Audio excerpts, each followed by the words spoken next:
is your relationship with the teachers union, past and present, and has it shaped any positions that you hold?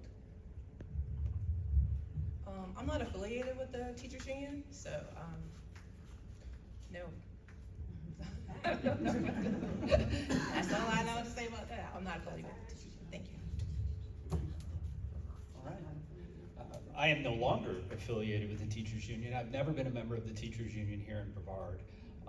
I've had the opportunity to work with the teachers union on multiple occasions throughout my time on the school board, and that was mainly when teachers that were members of the union had an issue. They'd contact their union rep, and then someone from the union would obviously call school board members, because the union, they really can't fix anything without us. So we're the ones who actually then come in and then talk to either the principal or sit them down, and the union people are there with us. I believe teachers, if they want to be part of the union, they can be, but there's options and choices out there. Just like I'm for parental choice, I'm for teacher choice, and there are some free options out there that they don't have to be shelling money to, and they don't have to be told who to vote for and when to vote and how to act. There's groups out there that'll do this all for free, and they'll, Teachers Freedom Alliance is one that is big in Brevard now, so I'm all for that. Union. I believe in the teacher union because as a teacher, we need to have a voice. We need to have one point of contact that we can relate to, talk to, and relay any problems to. And then that point of contact will then talk to the school board. So yes, I'm a big believer in teacher union. I believe it helps strengthen the teacher's ability to survive in the classroom.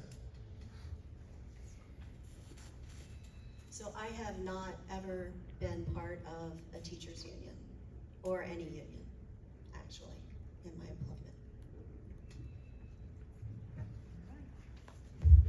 All right, so my involvement with the teachers union really comes from my role on the board. Prior to stepping on the board, obviously I had no involvement there, but as Gene mentioned, really, we had a good working relationship with our union for several years, and then for some reason, I don't know why, but it turned a little sour recently. But he is correct. The union would have issues brought to them, then they would reach out to the board member, and the board member then advocates for that teacher. So, you know, I've told the union from day one, since when I first ran, I would love nothing more than us not to have a union, because the district advocates so well for their employees that a union isn't needed. Now, I realized prior to the board that's sitting in place right now, that probably the union was needed at that point. But at this point, I think we're doing a great job as far as, you know, I have teachers that will bypass the union directly, and they'll come right to me and ask me, hey, can you get involved and can you help advocate for these certain issues? And we've been successful there. So don't have any involvement other than my professional relationship with them currently being a board member. Okay, question number 2 is going to go starting with Gene. Do you support installing cameras in classrooms, especially self-contained and special education classrooms? And if so, should parents have direct access to footage involving their own child? And under what specific circumstances and timeline should they be able to access footage? Definitely above my pay grade. It's a state issue. I know they're talking about it now in certain situations. In general ed classrooms, I'm talking as a classroom teacher, I would not advocate for that. That would really cause a mass exodus of teachers, of just being able to have the relationship with the teachers. I do, though, think there's a conversation in classrooms where the students are maybe nonverbal and they can't advocate for themselves at all. I know Mr. Tremont is big at the state level on that, and I agree with him on that. That's where it needs to be looked at, is in those classrooms where the students cannot advocate for themselves. But that's a big conversation, and again, with teachers unions, good luck with that one. As a teacher, absolutely not for the cameras in the classroom. Again, that would really harbor the relationship. For a professional, being under the scrutiny of a camera all day long is just ridiculous. I don't think anybody would agree to work underneath the eye of a camera all day long. And as far as special education, again, this is something that really needs to be discussed. It needs to be discussed on a state level, and you have to have the input of teachers. and teachers unions, because again, we have rights. And if it is for a classroom where there's nonverbal students involved, of course we want to make sure that their safety is paramount. But I believe between background checks and making sure that we hire high quality teachers, pay them what they deserve to be paid, then we can keep those classrooms safe and keep those children safe. So my gut on that is it feels like that would be really intrusive for the teacher and the students in their interaction, but I would want to understand what the thinking is behind that. What is it that they're trying to achieve? And see if there are other ways to get to the goal. So I would need to know more about what it is exactly that they're trying to, what is the end goal for wanting to do that? And we need to look at that and find if there isn't a better way to get to that goal. Okay, all right, so I have a bit of a different stance on this. I think that this is a complicated question that needs to be asked from multiple different angles. So our teachers obviously being part of it, but I think our family is a big part of it. When it comes to the self-contained unit, I'm gonna be very careful because I don't want to obviously violate sunshine. I will speak about things we have advocated for in the past. I have advocated for in the past absolutely getting cameras in our self-contained units. For our kids that are nonverbal and they cannot tell us what is happening when they come home, how does a parent know that their child is safe every day? If a child comes home to them and has an unexplained bruise, it would be, well within their right for a parent to say, hey, what's going on? And if they had a camera to be able to review something, I believe it would make them feel a little more comfortable and safe with what's happening there. Now, as far as in the regular classroom, I have two mindsets with this because I tend to think people that don't want to be on camera are usually people that aren't doing things the correct way. Now, that may not be true all the time. I get some people don't like, they don't want government looking at certain things. But you also have to face it. We live in a day and age now where teachers sometimes have kids hurling objects at them. If I were a teacher, I might want that evidence to help substantiate, what took place in my classroom. Sorry, I only have 1 minute, but so that's a complicated question. Sorry. It is a complicated question, but I agree with people saying no in the regular classroom. Students who are nonverbal, obviously we want to take a look at that because their safety is imperative. So I would agree taking a look at that. Okay. Thank you. I know it is a complicated question, but I appreciate your thoughts on all of it. I think it's interesting. All right, let's talk about school libraries. Another we have all kinds of complicated issues here, okay? No softballs.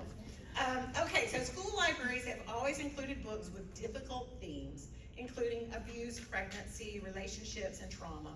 But today, many parents are concerned that some books labeled as young adult include explicit descriptions or depictions of sex acts and adult sexual themes that would not have been considered appropriate for school libraries not that long ago. As a school board member, where personally would you draw the line? Should sexually explicit books be available to minors in school libraries, and if so, at what age or grade level? And I know some of this is just going to depend on the book, I get that. If not, what specific policy would you support to remove, restrict, or require parental permission for those books? Where do we start? I think we're Cecilia. We need longer than a minute on these. So again, a very hot topic, the banned books. We have to decide, we have to leave our librarians and our media specialists who have been have gone through professional development to follow our state statutes and laws on the books. And we have to trust them because that's what they're getting paid to do.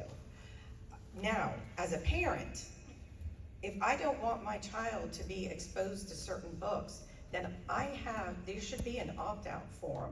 And I know Brevard County has an opt-out form that parents are allowed to sign and put in place to restrict what my child can and cannot access.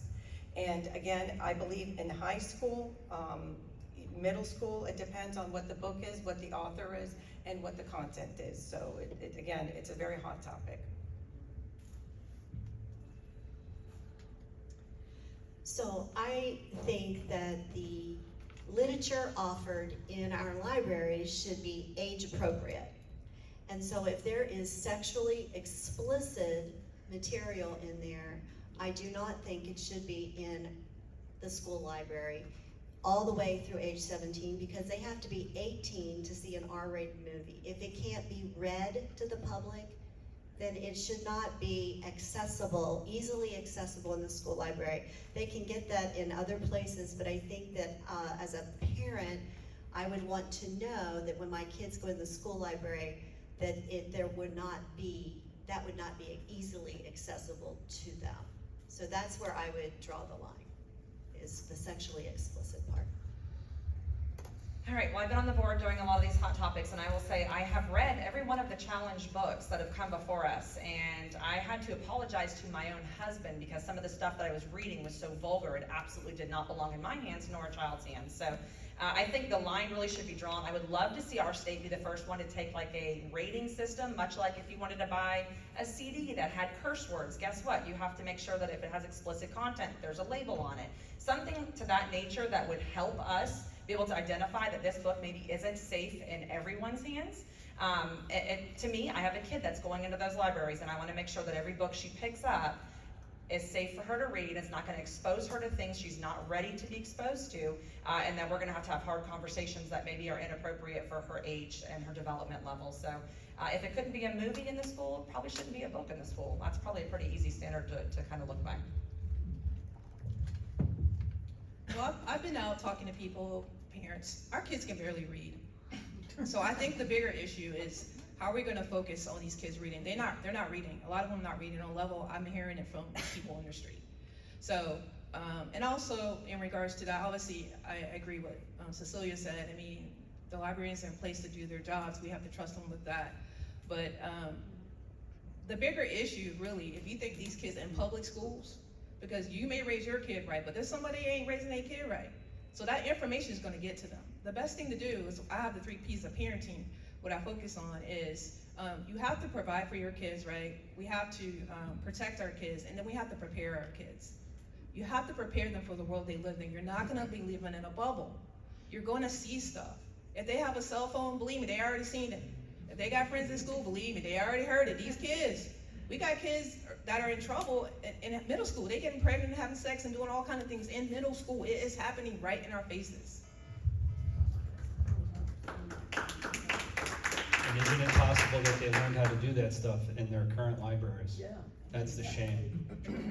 So as a teacher and as a parent, I have a minute, and that's all I have, is we've dealt with this. So another reason to continue the board the way it is we've dealt with this in Brevard.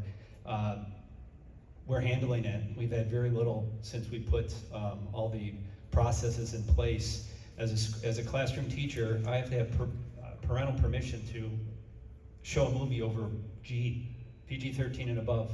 Why isn't it any different to have a book like that in our libraries? And you don't need to read to look at some of the garbage that we took out of our libraries. Those were illustrated pornography books. Mm-hmm. So I had older people when I'm out there door knocking and talking, they're like, what wasn't there when I was in school? You didn't have this problem, because those books were not there. They've been put in for a reason. They want our children. We said no. The adults stood up and said, not in our schools. And that's the way it's going to stay.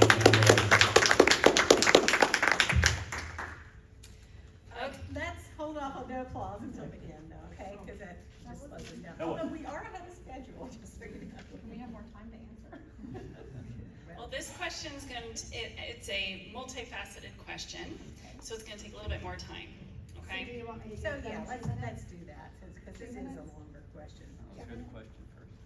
Well, But yeah, don't let's feel do like the you question have to because, use all 2 minutes if you don't want to. Okay. right, and there's multiple parts to this, okay? So here it goes.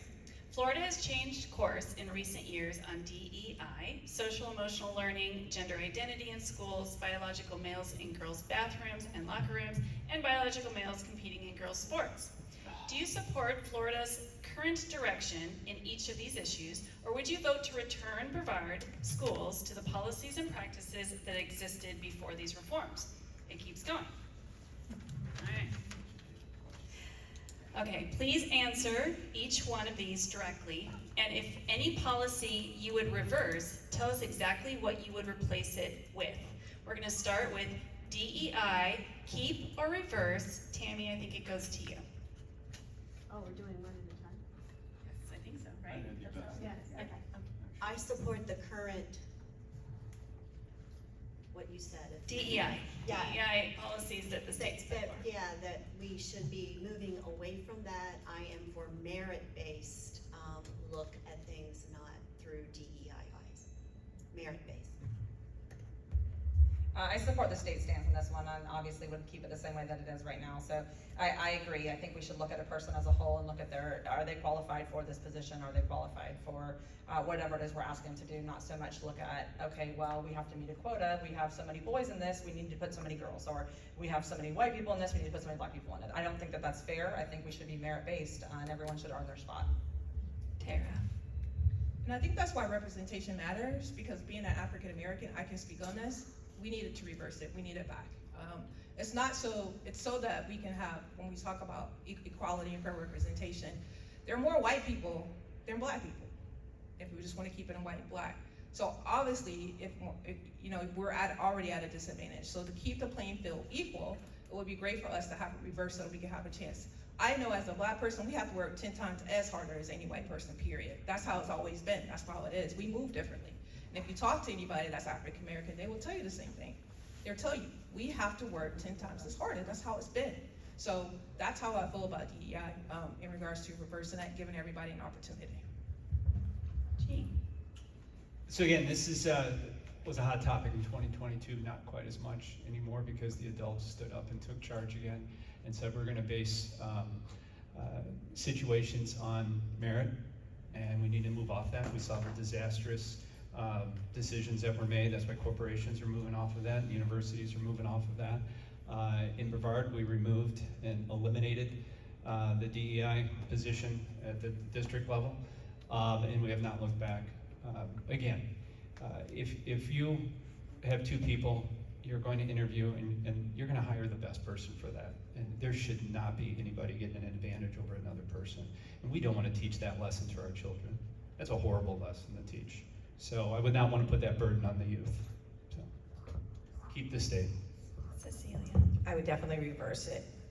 As a woman, I understand we have to work so much harder to get recognized for the job that we do.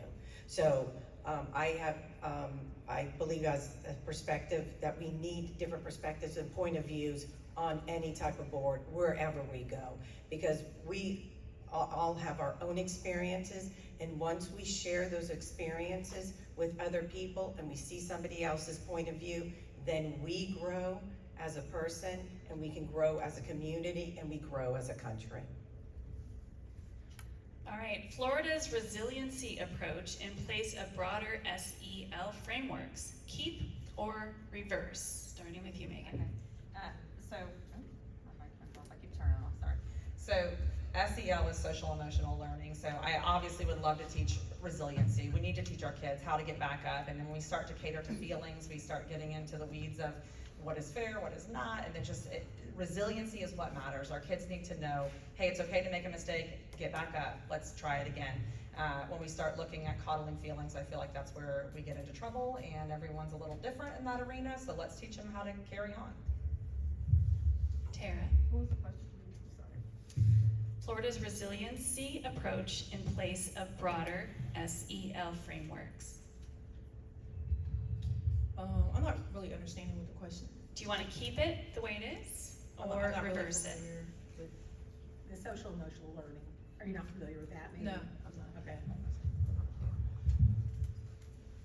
Yeah, it keeps the resiliency, that aspect over the broader SEL. Again, the resiliency does need to be taught, and it needs to be in the proper places.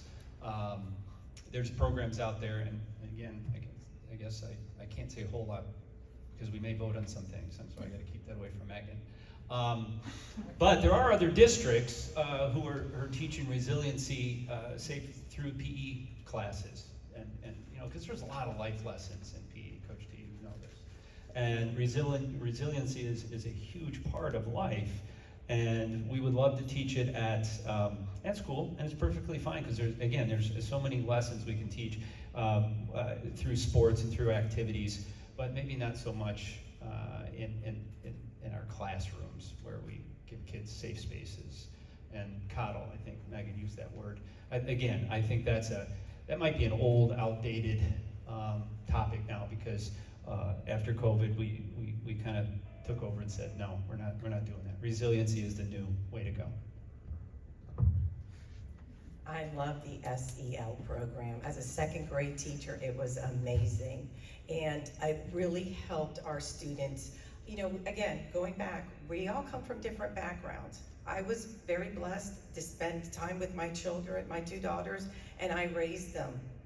And I taught them how to use their feelings, how to use their words, especially as girls, and how to stand up for themselves. A lot of these students come into kindergarten, first grade, second grade. They don't know how to express their feelings. They don't know what words to use. And so they hit, they kick, they throw things because they don't know. So when we teach them using a program like Conscious Discipline, which we had, and which was a wonderful program, we really made great strides. And if we start that in our kindergarten, first grade, second grade, the elementary schools, VPK, we can make a difference in a child's life. I support the state's resiliency effort. I think that is the right goal. We need to meet our kids where they are. If they have the issues that Cecilia is mentioning, absolutely, we have to meet them there, and we have to help them. But the goal is to help them be resilient in the end. I think the goal is still resiliency, and whatever it takes to work out how to help them, that's what we need to provide. And it may not even always be in the classroom. It could be something outside the classroom that can help get them to where they can be a part of what's going on and learn how to be resilient. That will be the best result for them as they grow and develop into adults. All right, excuse me. Sex-specific bathrooms and locker rooms, keep or reverse? I think it goes to you, Tara. I never knew there was a combination of bathrooms where people could share bathrooms, so this is new to me, but I think we're moving into a time where we need to look at certain things in regards to trans kids coming along, because like I said, in public schools, we welcome everybody, and so we don't judge them. We welcome them and embrace them and make them feel like they have a safe space. So obviously I feel like being an athlete, former athlete and a coach, I understand the importance of separation. So, you know, boys should have their locker room, girls should have their locker room, but as we're moving forward, innovation is coming. That's where you have new and fresh ideas. We need to have like what we consider family bathrooms, where people who are, you know, discovering themselves can have a place where they can safely change and be feel welcome and a sense of belonging. Gene. So back in 2022, when we were running, we saw that Brevard schools at that time had a LGBTQ guideline that said that students and staff could choose the bathroom or locker room of their choice. And when that was made public, that was a big deal. We didn't believe we had that in Brevard. And that was one of the first things that we did, was reverse that. I believe that was on our first meeting. So once again, we listened to you, to get that out of our schools. And it was a guideline, not a policy, because a guideline doesn't need to be voted on. And there was a list of things in there that we took out. And it was all based on fear of being sued. So that's gone. Boys go to boys' bathrooms and locker rooms, girls go to girls. And for those that are confused, I mean, that's why we have our counselors and our programs that would help those individuals, because we do need to service all of our children. So I think we've got that handled, and we need to keep it. So as a mother of two daughters, absolutely, I would not ever want them to go into a locker room and have a male in there. So yes, I'm very, for the sex-specific locker rooms and bathrooms. However, just like as no one ever thought there was going to be a women's NBA, we have to be forward thinking. And we need to have safe spaces for our students who we service in public schools who are trans. And I believe we need a safe area, a safe changing room for them, where they, again, they feel welcomed and they don't feel embarrassed or they're going to get bullied by anybody. So I want to make sure that they feel welcome. So I believe that, clearly, I already mentioned it, that I do believe biological boys should be using boy bathrooms and girls, and I believe the same with sports, that boys should be in boys sports and girls in girls sports. It is unfair to girls. It is unsafe for girls, for biological boys to come into their space. And really, vice versa, it's uncomfortable as well. So I am totally not for mixing that.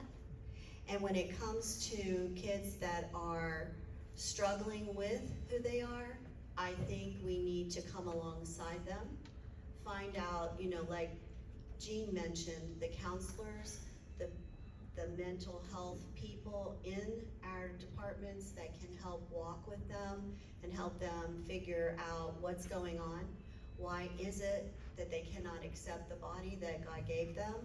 That we just have to be with, you know, we have to walk with them through that. I believe in biological reality. There are two genders. There's male and there's female, and that we should have male bathrooms and we should have female bathrooms, and it's as simple as that. I have a daughter. I absolutely would never ever support a trans student coming in and changing in a locker room in front of my daughter because they're confused about who they are. I wouldn't support that. I'm sorry. I don't think it's fair to expose everybody else to that because they're struggling. So get them the help that they need. It is a matter of confusion. There are two genders. That is it. There are males and there are females. So that's where I stand on that. And as far as this goes to, one of the other things I think we need to mention is that we had teachers come forward in 2022 that were telling us that there are females that are identifying, quote unquote, as males, and they're going into the male locker room where the male teachers and coaches are and changing and exposing themselves. That is dangerous. That is dangerous to the child that is there. It is inappropriate to force our staff to be exposed to that. There has to be some sanity here to prevail. So I, again, stick behind boys and boys bathrooms, girls and girls bathrooms. Okay, this is the last one in this DEI questions. Girls sports reserved for female athletes. Keep or reverse? Can start with Eugene. I know you're wondering what I'm going to say.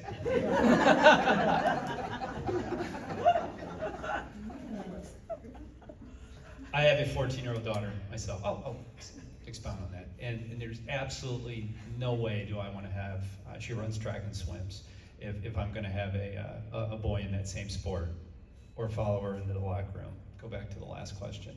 But I think the Supreme Court kind of made a decision on some of this as well. But again, the adults stood up and said, we've just got to stop playing, and we can't have the tail wagging the dog. And we can't have, when it's a complete issue of mental illness and confusion, that we don't step up and try to help that student, like Tammy had said. So we need to recognize it, but absolutely, boys, girls, two genders. Cecilia? Okay, trans is not mental illness. I mean, yes, I just want to make sure that was thinking back in the 1900s that it was mental illness. Girls belong in girls sports. Again, I have two daughters. My one daughter was a soccer player. My other daughter was a swimmer. And absolutely not. I know how hard my daughters worked. My one daughter went to college on a scholarship for soccer, so no, she didn't have boys playing on that team. So I believe girls belong in girls sports.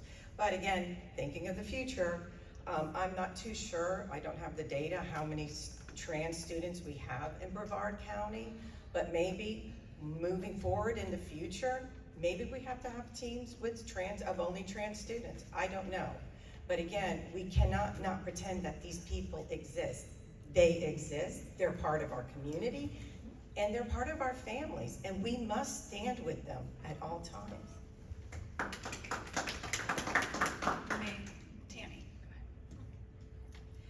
Well, I definitely believe that biological boys should not be competing in girls' sports. I think it sounds like maybe we all agree on that.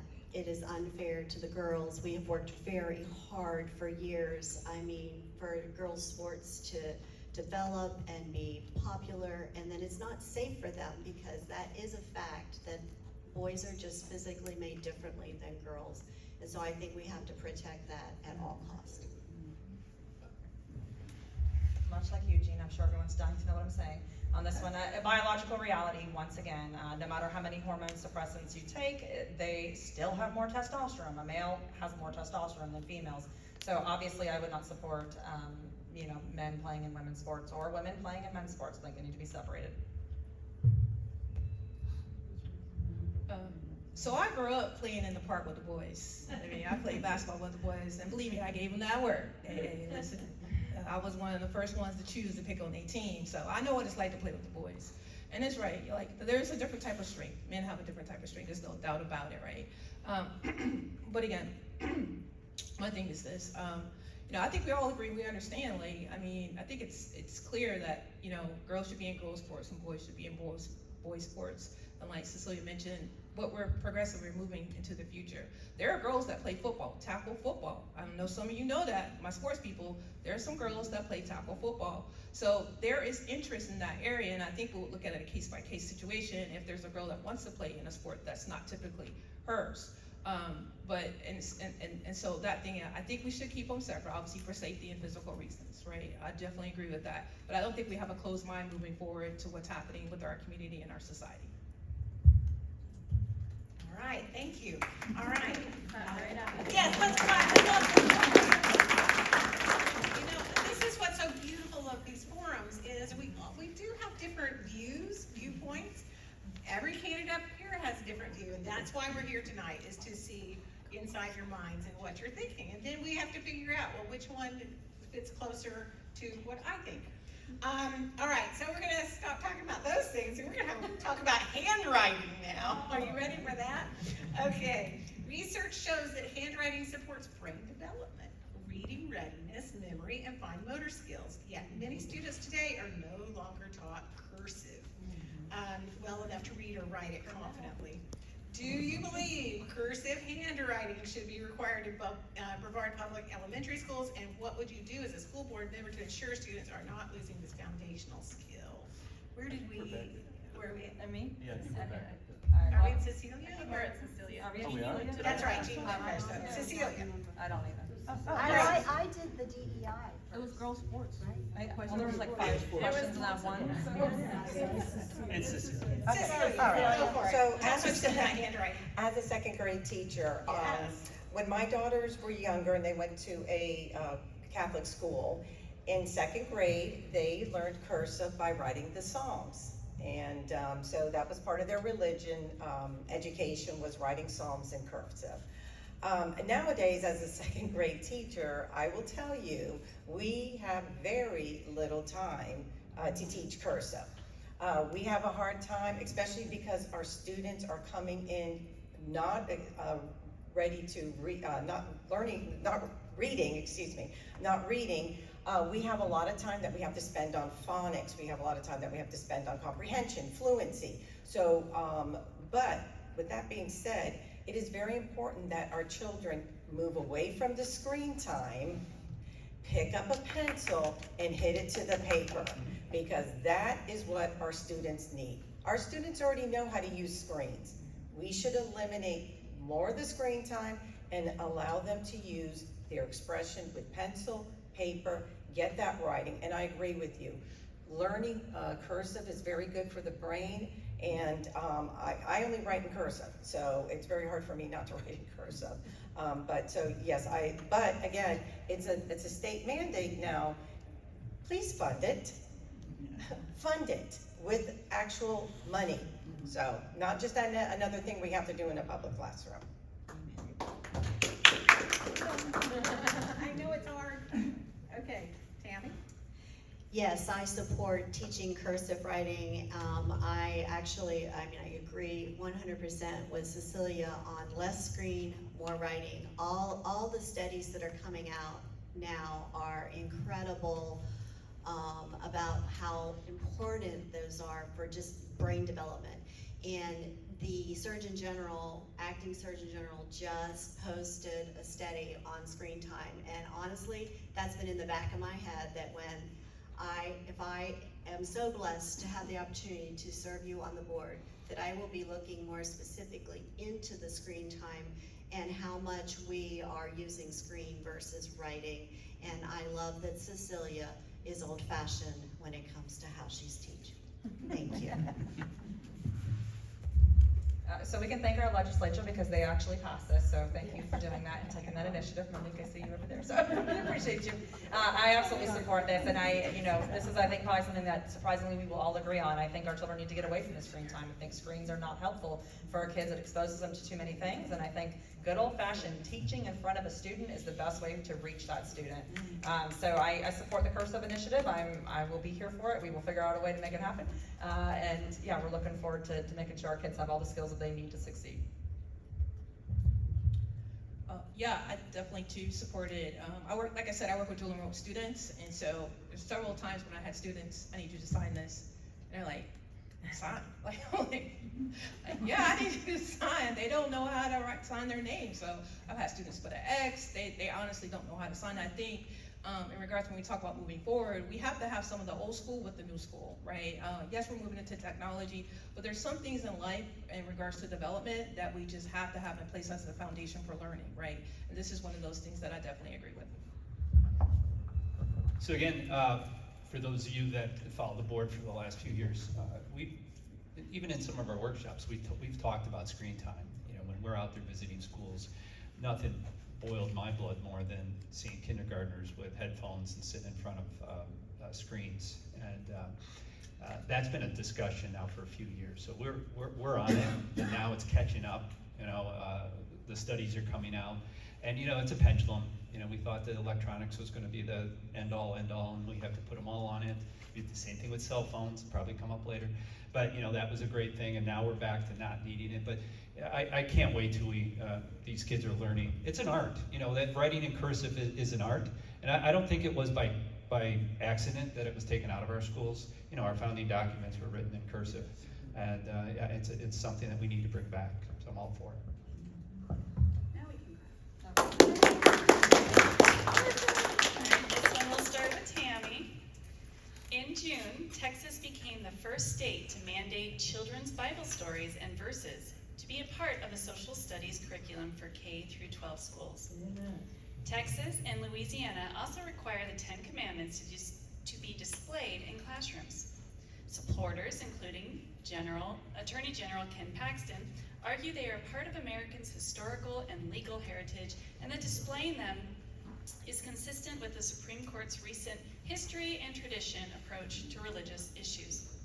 They argue that the 10 Commandments in the Bible helped shape the moral assumptions underlying American law and influenced Western culture. Would you support doing the same in Florida schools? Tammy.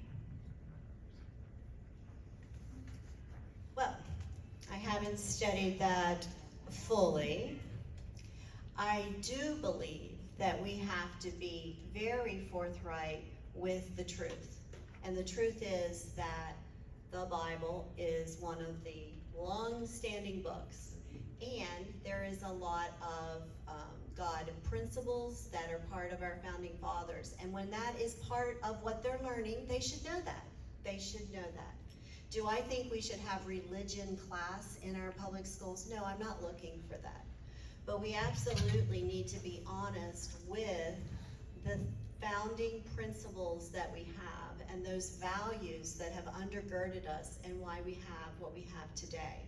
So I support the 10 Commandments, but the others I would have to think more through, like exactly what we're talking about when you're talking about the teaching the Bible in the public school.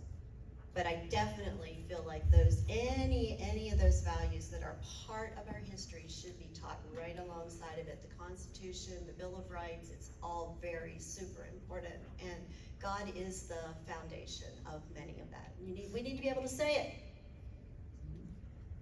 All right, I'm gonna have to be very careful on this one, and I have to be limited in what I can say because of things that could come before us to vote. I will say this, I absolutely love what Texas has done. I believe that our students should be taught the Judeo-Christian principles that our nation was founded on. And I don't wanna go too far into the weeds of this, and Gene, I'm sure you're probably gonna feel the same way, just because We don't want you to. I don't wanna get us in a situation where we could potentially be in trouble, but I love what Texas has done there. I think it's a great shining star for other places to look at. So that's a loaded question, but I am a woman of faith. So I tell people Jesus is my homeboy, my invisible friend. Everywhere I go, he with me. He with me right now. Y'all don't see him, but he here. So, Thank but goodness. absolutely. But in regards to that, I mean, that's like I said, it's a loaded question. You know, when you talk about, like, I think it's the First Amendment or whatever it is, it's freedom of religion. So, I mean, when we're talking about freedom of religion, like, it's not just whatever our religion is, it's freedom for everybody to believe and worship who they feel like is their God. I agree with what Tammy said in regards to, like, a lot of our stuff was built upon the Bible in regards to history. So we're teaching it as a history lesson, letting students know, like, this is where this originated from, you know, our forefathers' faith. And that, but as far as teaching them, maybe to convert them or having 10 Commandments posted as the moral compass or standard, I feel like that's a violation. I'm excited to watch those other states, both Texas and Louisiana. And Megan, I won't put us in any position there, but I'm very excited to see that a couple states stepped up. So I'm gonna see how that goes. But I'm very excited and supportive of the route that they're going. Okay, I'm born and raised Catholic, and I'm a practicing Catholic, and so again, Jesus is my homeboy too, Tara. And however, with that being said, separation of church and state, and I believe our founding fathers did that for a reason, and the reason was we don't want to be overzealous in our prophesizing. And so the 10 Commandments belong in your home. They belong in your business. They can even belong in my drawer at school, but they don't belong posted in a classroom. And as far as the Bible and civics, again, if we're teaching that our founding fathers were of a Christian faith, and that's where they based some of our beliefs on, and where all men are created equal, then yes, I understand that, but not that we're teaching specific Bible verses, because then we'll have to bring in, there's over, I think, 500 recognized religions, and so who are we to choose what religion has to be represented? My best friend is Jewish. Why aren't we bringing the Torah in? My other friend is Islamic. Why aren't we bringing the Quran in? So we have to be very careful in our public spaces what we're doing. And that, for me, is indoctrination.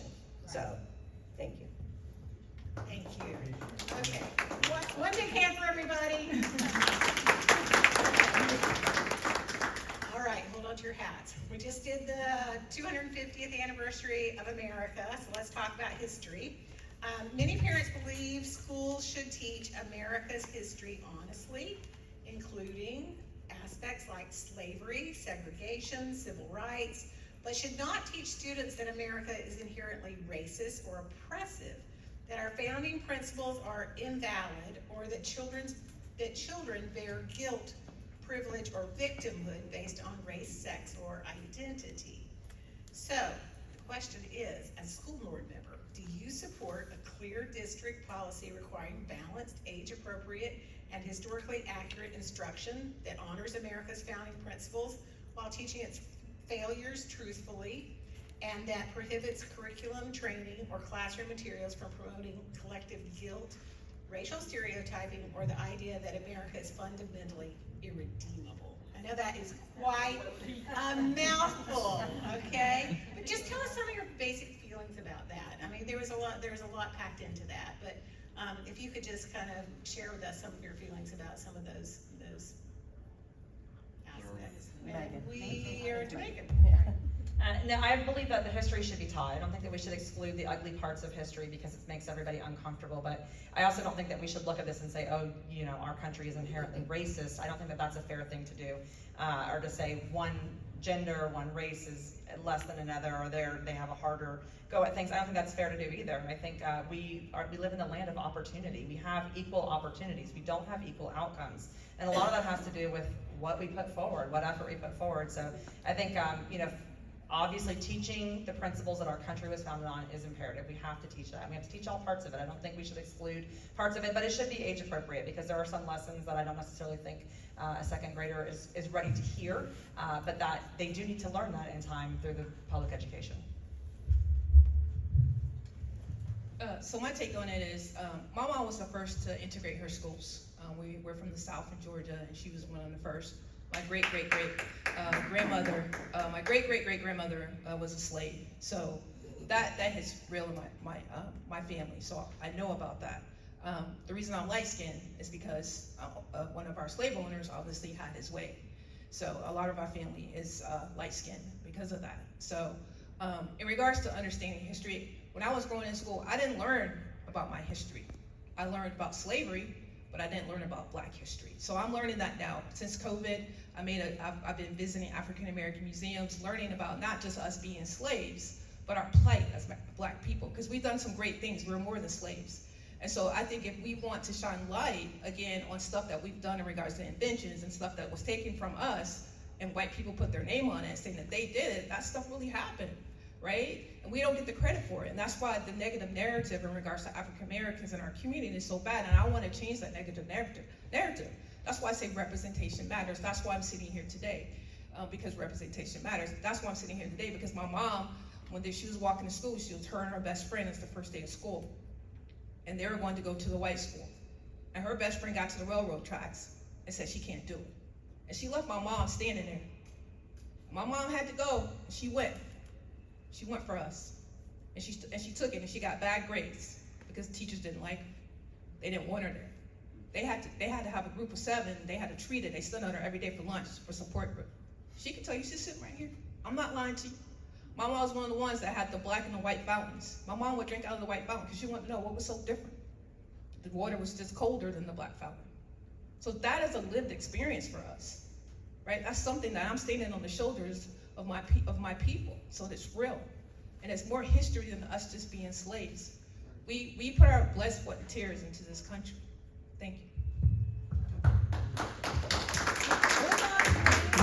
So I believe the question was about teaching, and let's get back to that, and let's teach history. And I think we do teach history, and it's where we get that other stuff in is when teachers took it upon themselves to put some of that in. And again, we saw that during COVID when we went home to teach, and it was on camera, and the parents were kind of leaning in and like, what was being said in that history class? Or what was being said? That's not even history, you know, that's math class. Why is that being talked about? So we have to teach history, not white history, not Black history, an amazing story. But we need to teach history, and we need to make sure of that. We need to tell our teachers and our administrators, make sure we don't deviate, and we teach history. So when I walk into history classes, I see, good things happening. So again, we get a lot of things that we hear on depending on what station you listen to or what website you go to, hey, this is what's happening in schools. And it isn't always the case. It's kind of the what they want you to believe that's happening on there. So we have some really good things happening in Brevard schools in our history classes.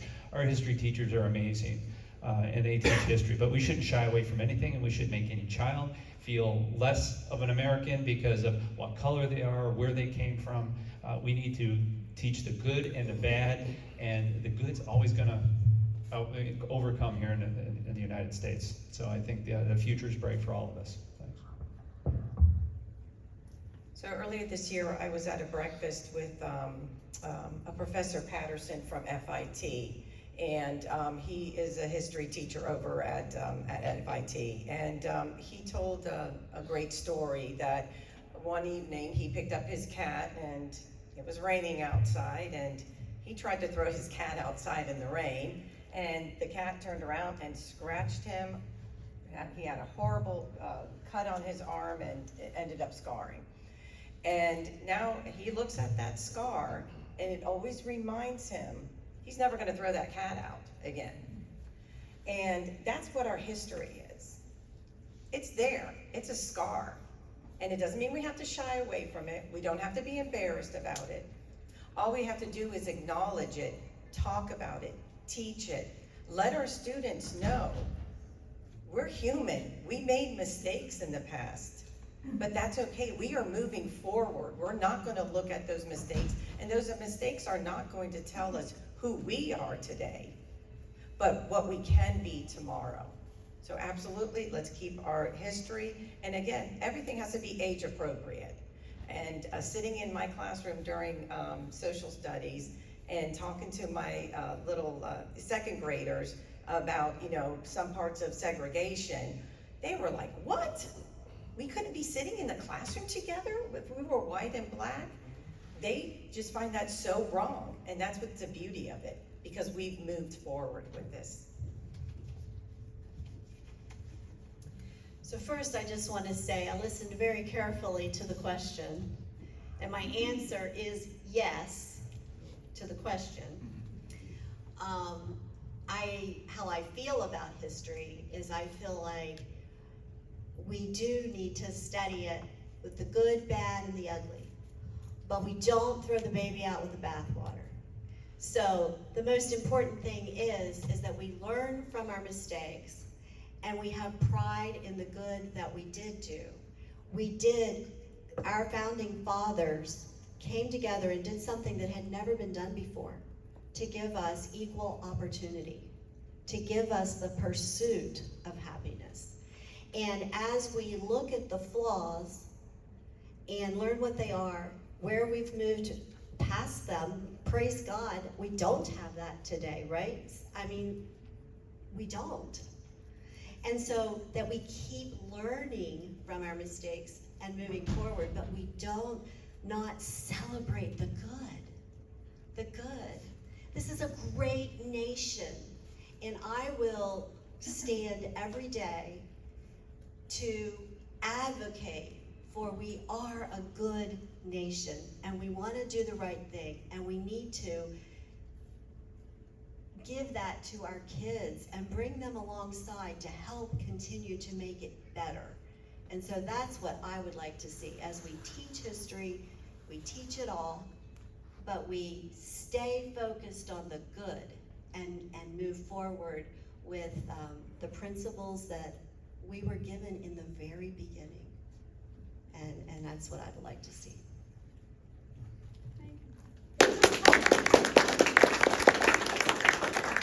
Okay, this question is similar to the last. We're going to segue a little bit, and some of you guys already brought up this topic, so you can elaborate more. Do you think it's important that Brevard teachers stick to approved curriculum and not inject their own personal political views, social activism, or gender ideology into the classroom, including items displayed in the classroom? And what specific oversight or accountability would you put in place if a teacher crossed that line? Starting with Tara. So I think if you know our teachers, which many of us do because it's the largest employer here in Brevard County, when teachers teach, just like when coaches coach, they use their creativity, right? We want them to be creative. And especially me being in a college classroom as well, like you have teachers that come in and they use their creativity to teach, to inspire our kids. I don't think it's a one-size-fits-all type of shoot. So I think it's very important to give the teachers the ability to be creative in their classrooms. And talking with some teachers, like some students learn differently, some students take longer, some students are late bloomers. So we can't just like, you know, my question is asking, are we just checking off the boxes to do a curriculum? Or do we really want our kids to learn, to take the time to process this information, to learn it, to be able to regurgitate it, to apply it? Like, we have to understand what type of curriculums we're placing in front of them to make sure that they're actually learning and not just checking off a box. Because when I talk to the teachers, like, we're just pushing kids through because we're just trying to check the boxes. What's the point of going to school then? We can't have a glorified babysitter. So yes, we have to monitor our teachers and make sure that they're not too off to the far to the left. But again, I think part of allowing our teachers to teach and keep the interest of our schools, our students, to be engaged in the classroom, we have to allow them to use their creativity to get the lesson done. I believe the question was more of the, when teaching a curriculum, bringing things outside the curriculum inside the classroom, which again, led to probably Megan and myself being on the board, is we saw lots of that happening. As a classroom teacher myself, we have to say, hey, teachers, a lot of us, we brought this that scrutiny upon ourselves by too much of that coming in. Now, this is a two-pronged question, because there's an issue right now in Brevard where teachers are like, hey, we've got this very strict curriculum, but we can't look left or right, it's all filled. So I think that's one question and an issue we can talk about, but I think your question was more bringing outside stuff. I mean, we saw stuff where they were talking, second grade teachers were talking to their class about where they went that weekend and how many dates they are having, how many partners they have. Those are the things that you want to keep out of the classroom. And we can't just say, well, they're connecting with the students. No, that's why test scores were down. And you can say I think things are different. I think teachers are getting it now. But again, I could talk more about that creativity in the curriculum. Of course, we don't need a robot to sit there and go through a curriculum. So teachers, I hear you on that. But I also don't want any political talk during math class. They should know which way I lean one way or another when I'm trying to teach the Pythagorean theorem. And I think we had too much of that, and we can't have that. And I think we kind of set the message straight here in Brevard. That's not going to happen.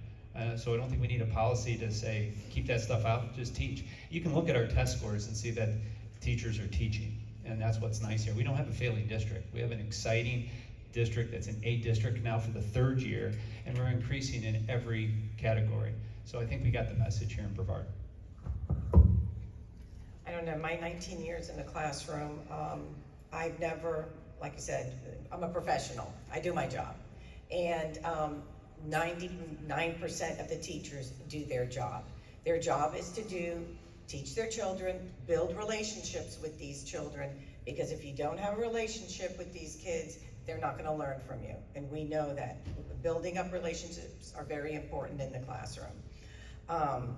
With that being said, there's always bad apples in any type of job. So we have to be very careful that, we are following protocol. And when we're in a classroom, especially during social studies, there's discussions. People have questions. People have experiences. And those experiences and those questions need to be followed up. We just cannot let them hang there. And so I believe that's where creativity comes in as a teacher, is to steer that conversation the way it needs to be steered and not get lost in the sauce, as they say. So yes, it's very important that teachers be professional, do what they have to do, but also give them the creativity and the professionalism to steer those conversations in ways that make the students feel seen, heard, and somebody can learn about somebody else's experience in life.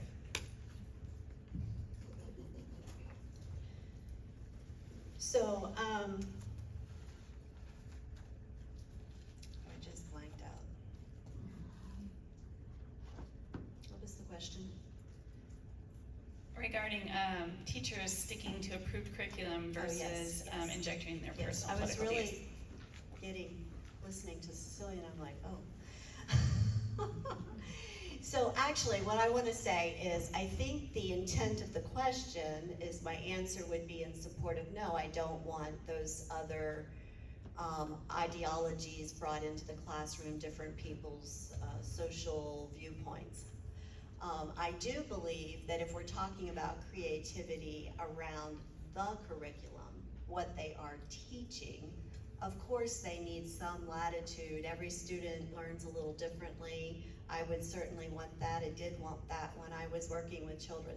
So even adults, we have to adjust by who we're talking to. So within the curriculum, whatever it is you're teaching, and in social studies, you do want discussion and to hear from the different kids. I loved that part of my social studies class where we learned the facts and then we talked a little bit around it. And I think that's really important that we're able to do that, but not be taking them down any particular path to a certain ideology. It's just not, it's not fair, it's not right. We need to stick with the facts, with what we're talking about within the classroom. All right, our curriculum goes through such a strenuous process to be vetted and make sure that it is compliant with the state standards. We bring the community into it. We allow parents to sit on that. We have professionals at the district that go through the curriculum, and then there's a timeline that happens. So the curriculum is vetted so heavily that we know that it is a good curriculum, and if there are things in there that we're concerned about, obviously people will bring that forward. I'd like our teachers to stick to the curriculum. I don't think that they should interject maybe their personal stances or political beliefs. And I've been very, very, very blessed. I have had 2 children. I got one that's still currently in the school system, and then we've had one daughter graduate, and then I went through the school system. And so I've been blessed with some phenomenal teachers in Brevard County. And one of my favorite stories is one of my daughters, which shall remain nameless. She was in her 7th grade civics class, and her class, they were trying to figure out which political party the teacher was a part of. The students were doing this. This was their thing. And the teacher was like, I'm not telling you that. My job is to teach you to think. My job isn't to tell you what I believe. And so this teacher was very, very neutral. And she had told the students, at the end of the year, if you haven't figured it out, I'll tell you at the very last day of school if you haven't figured it out. And so they're like, okay, they go on about their business, whatever. Months go by. I take our children to vote with us every year when we go and vote, when it's that time of year, when election season comes around. And so that particular year, it was a primary for a Republican governor, and I went to vote and brought my daughter with us, and so we went in and voted, and she got her future voter sticker, and I got my voter sticker, and she goes on to school that day, and she noticed that her teacher had an I voted sticker. And so she figured it out, but she didn't tell anybody else, but I was proud of her. I said, see, that's good, that your teacher never disclosed to you where she was at. She let you figure it out through educating you. And so I just say that the best teachers don't have to impose their political views on things. They can teach the curriculum, and they can make that so relatable to students that they will learn and engage, and then they'll start to think their own way and figure out things on their own. And so we've been very blessed with that in Brevard County, and I hope that's what continues to happen. Thank you. Okay. All right, now I don't know how this works with sunshine laws as far as if it's something that you've already voted on, if you want to give any kind of thought about, but I will leave that up to our 2 incumbents to do whatever you need to do. Okay. So let's see, where do we start next? Is it with Gene? Sure. Okay, Gene. So you get to decide. So do you agree with the removal of the satellite high school teacher for using a student's preferred name without parental permission? And I know you already voted on that. So do you have any thoughts about that you'd like to share or can share? And then for the people that are not incumbents, if you want to give us your thoughts on how you would have voted about that. It was a very hot issue and still is. People are still having things to say about it. Gene? Yeah, we've already been through this, and we can talk about it. I think your question said removal. That's not what happened. It was a non-renewal of a teacher, and it I believe was the right decision. And if we had it again, I would hope. Again, we don't do HR, so Megan's probably going to say the same thing. That's our superintendent. But we agreed with his position on that. And once again, if I was a parent in that situation, I would be thanking the board for looking at parental rights, over anything. So it's pretty simple with me. I think we did the right thing, and I support our superintendent on that decision. Cecilia? I don't know all the facts in the case, but from what I do know, and I've met the teacher, so I do know her not very well. She's not a friend of mine. But as a teacher, I believe she really got the short end of the stick. And I don't believe she was treated fairly. We're human beings. And this child was not a 2nd grader, it was a high school student. And from what I had heard, this child had been going by this name for many years. It was not just this case here. And for her to be called out and removed for that reason was very cheap. It was a cheap hit on her. She was a highly effective teacher.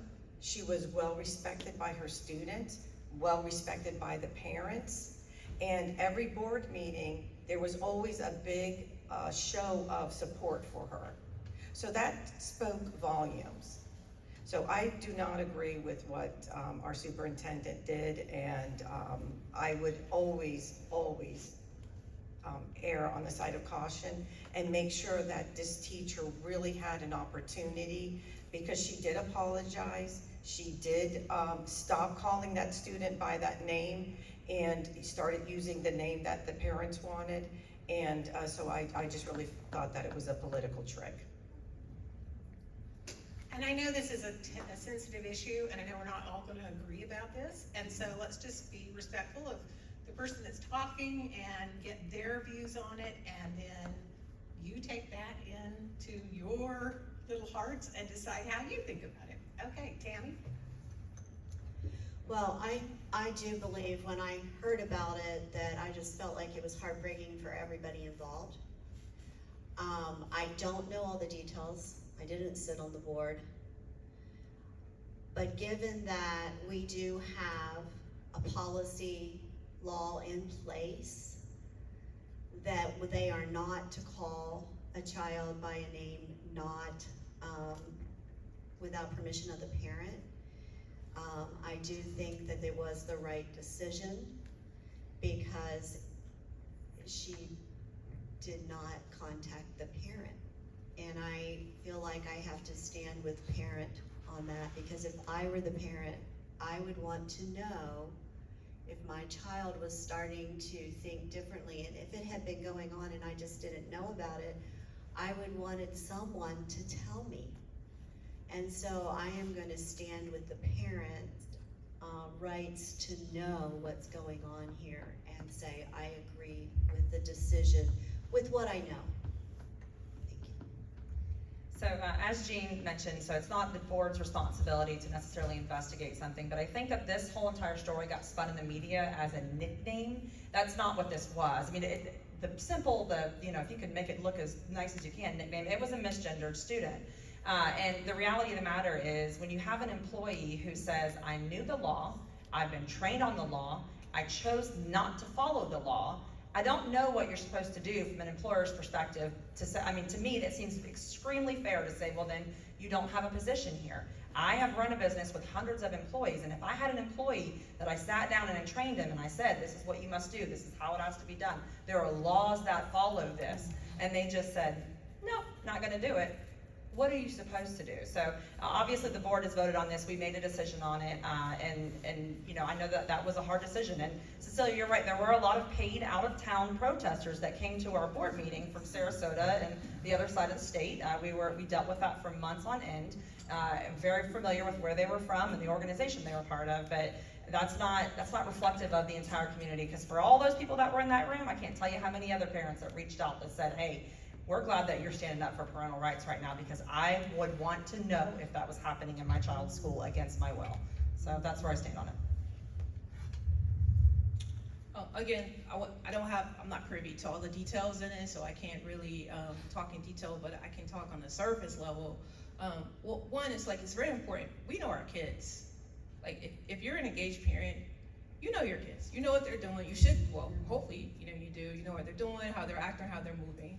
So obviously, everybody always says it starts at the home. Well, yeah, it starts at the home. So for the teacher to lose their job for that, I mean, no, I don't agree with it. I would, from what I know and heard, I wouldn't vote for the teacher to lose their job, maybe reprimanded in some spec, because they did violate, whatever policies were in place. But again, I want to be more proactive, because this is coming, whether people want it or not, whether you accept your kid, whoever they are, you will accept or reject your kid for whoever they are, it's coming. So we have to find a pathway where we can meet people in the middle with this, because we can't have people getting fired or losing their jobs. We already have a shortage. We're already cutting stuff. It's hard to get teachers to come here. So what are we doing? right? What are we doing? So we have to make it where people wanna come, want to work here, want to stay here, and invest in our kids. And like Cecilia said, people are human, we're going to make mistakes. And a lot of times when you put rules in place, like when we said banning, same forms banning, when you use trigger words like that, people are going to buck the system. That's just how we are. All of us, that's all how we are. We sit here, we don't like the government doing this, we want the government, well, that's how we act, and that's how these kids are acting. They are becoming what we're doing. We are there, they're looking at us. So I think we need to get ahead of it and be more proactive in regards to helping our kids navigate this.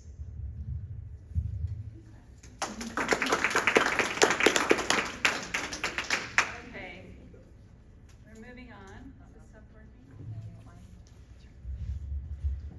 Hang in there, we're almost done here, okay? You guys have been very Right. patient. This one has a chord, so I think we're good. Okay, this one is moving into an area that I'm passionate about, and I know many people are, families here in Brevard. So Brevard Public Schools is opening a new school in Rockledge for students with significant behavioral needs. Some parents believe these students will benefit from a more specialized environment, while others worry about isolation, stigma, and whether students will be placed there without receiving the same academic opportunities and expectations as their peers.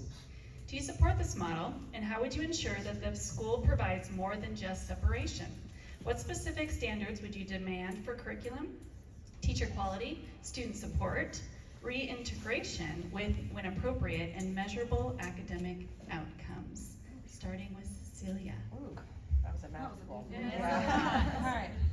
So I did hear about this, this new school going up. Again, I really don't have a lot of information on it. I do know that in my school, we have certain behavior classrooms and special ed classrooms. And I have a wonderful teacher who's been talked about at the board many times, Ruby Rivera. Oh, yeah. She's amazing. And one thing that we always talk about is the importance